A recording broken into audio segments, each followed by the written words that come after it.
Alas niya na ako, tagal na ako tubig niya. Tubig. Ay nako kuya, basta interesado ka.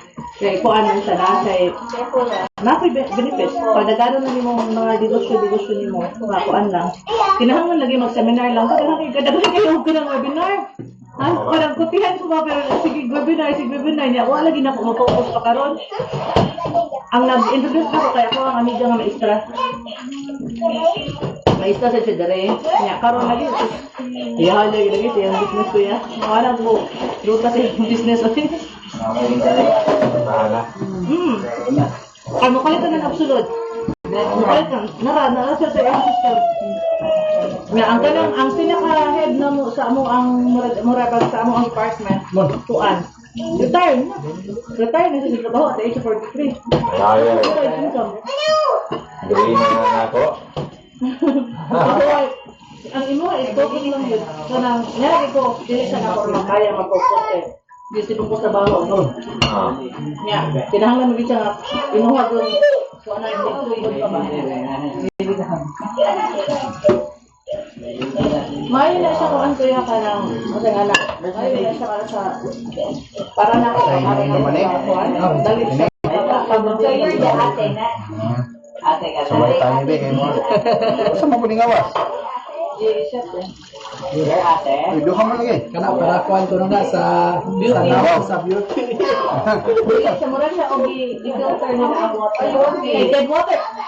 Kung imo ginay sa test ko ya, dead water naman ginato ang mapalit ng mga mineral water. Dead water na yung siya. Kana siya i-test nila, musiga na ang tuwan. Basta na ibang testing nga gipako na. Kailangan may website. Dahil gini ka basta na promote na like ako. The distributor ko rin ko promote sa online. Kaya lahi man ang business strategy ng gamit. So musunod din sa ilahan strategy. Hindi na ka makahitaw sa product or magkuhan sa business. So they should nakahito sa kanilang. Kasi mag interesado ka sa business.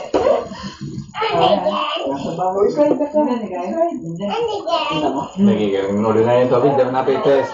Mga test ba? Dito lang yung number, no? Gikan MC ba?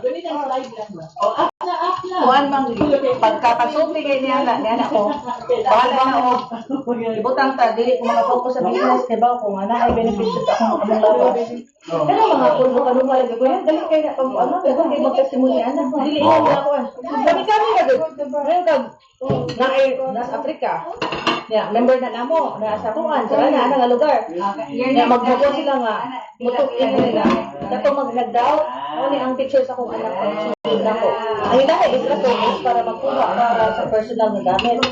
Eventually, mo na sila dito sa business. Kaya kita man sila maayo na benefit. Then at the same time, maayo og lusot sa kwarta. Sige na. Ha? Ito na motorbike? Bike na ako ah. Ikaw ka. Sabi ko sa sabi. Sige. Sige. Sabi ko sa sabi. Sige na yan. Na-charge ko lang ba ang kuan? Kasi dito want to ma-charge. Sige.